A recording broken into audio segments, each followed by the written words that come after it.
Hello friends, welcome to my new blog. এই ব্লগটা বাসন্তী পুজোর দিনের সময় ছিল না আমার কাছে, তাই আমি ব্লগটা আপলোড দিতে পারিনি। তো আজকে আপলোড করছি, সবাই দেখে নিও। ওই দিন ছিল আমার জেঠুর বাড়িতে বাসন্তী পুজোর নবমী দিন।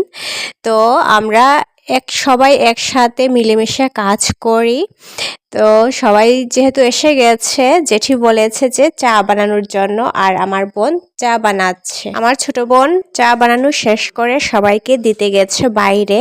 আর এদিকে দেখো জেঠি কাকি ওরা সবাই মিলে কাজ করেছে। আর এইটা হচ্ছে আমাদের মণিপুরির স্যালাড। এটা অনেকগুলো পাতা মিক্সড করে এই স্যালাডটা বানানো হয়। আর এটা কাটার পর কিছুক্ষণ রোদ্রে রেখে দেই জলগুলো শুকিয়ে যাওয়ার জন্য। সবাইকে চা দেওয়া শেষ করে যখন কিচেন রুম থেকে বেরিয়েছি, তখন দেখলাম দুই দাদা মিলে লুচির জন্য তৈয়ার করছে। তারপর দাদা বলছে যে তোরা দুইজন যেহেতু এসে গেছিস, তাহলে তোরা দুইজন একটু মেল্ট কর। আমরা দুইজনকে ভাগ করে দিয়ে দিল। আমার ময়দা মেল্ট করা দেখে সবাই হাসছে, কারণ আমি তো একটু পাতলা ছিলাম, আমার এতটা জোর ছিল না। তো আমি যেভাবে মেল্ট করছি সবাই হাসছে। আমরা দুই বোন কিছুক্ষণ ময়দাটা মেল্ট করার পর আবার দিয়ে দিয়েছি দাদা ওদেরকে, ওদের তো শক্তি বেশি, তো ওরা করবে। এখন হলো দ্বিতীয় স্টেপ, বোন আমাকে গোল করে দিচ্ছে আর আমি এদিকে লুচির সাইজে বানাচ্ছি। বুনে 100টা লুচি বানিয়েছি। লুচি বানানো শেষ হওয়ার পর বাইরে বেরোলাম কীর্তন শোনার জন্য। কীর্তন অলরেডি শুরু হয়ে গেছিল, তাই আমরা সবাই বাইরে বেরিয়েছি কীর্তন দেখব বলে। তোমরাও আমাদের কীর্তন দেখে নাও, আমরা কিভাবে পুজো করি।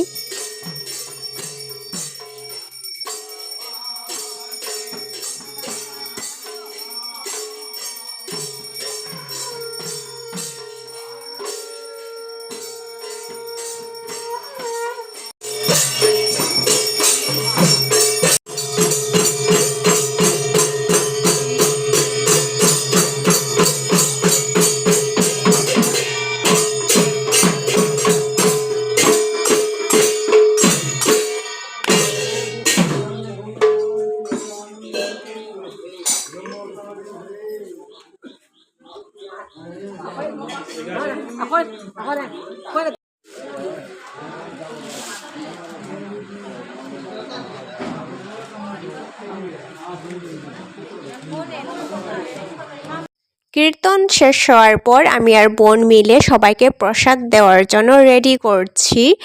আর প্রসাদ খাওয়ার পর আবার কিছুক্ষণ রেস্ট করে কীর্তন শুরু হয়েছিল। তখন ওই কীর্তনে আমি বা আমার বোন কেউ অ্যাটেন্ড করতে পারিনি, আমরা ভিতরে কাজ করছিলাম।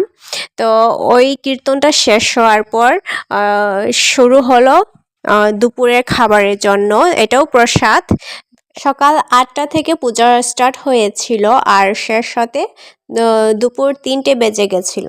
আমাদের মধ্যে ব্রাহ্মণরাই রান্না করে, আবার ব্রাহ্মণরাই পরিবেশন করে যতক্ষণ না বড়দের খাবার শেষ হয়নি।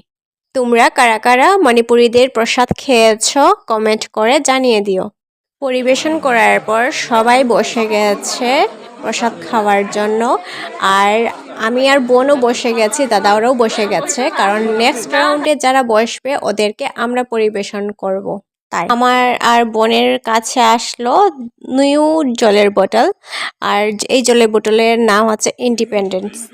আমার খাওয়া শেষ হয়ে গেছে, খাওয়া কমপ্লিট। আমি হচ্ছে গিয়া এমন একটা মানুষ, যতটুক দেবে এতটুকুই খাই, আমার না এক্সট্রা নেওয়াটা আমি নেই না। তো আমাদের খাবারের পর পায়েস আর টক এটা তো কম্পালসারি থাকবেই। তো আমাদের খাওয়া শেষ করার পর আবার আমাদের ডিউটি পড়লো। ডিউটি বলতে এটাই ছিল, যারা লাস্টে বসেছে আমার বড় দাদা, ছোট দাদা, বৌদি, জেঠু জেঠি সবাই, ওদের জন্য না যে বেগুনি এটা শর্ট পড়েছে, তাই আমরা বানাচ্ছি। তারপর দাদা আসলো, দাদা এসে বলছে যে আমারও তো খাবার শেষ, আমিও তো হেল্প করতে পারি। তো আমার ছোট বোন রেডি করে দিয়েছে আর দাদা ভেজে দিচ্ছে। এই যে যারা বাকি ছিল ওদেরকে আমরা পরিবেশন করছি। আমার ভিডিও যদি ভালো লাগে তাহলে সাবস্ক্রাইব অবশ্যই করে দিও। Thank you.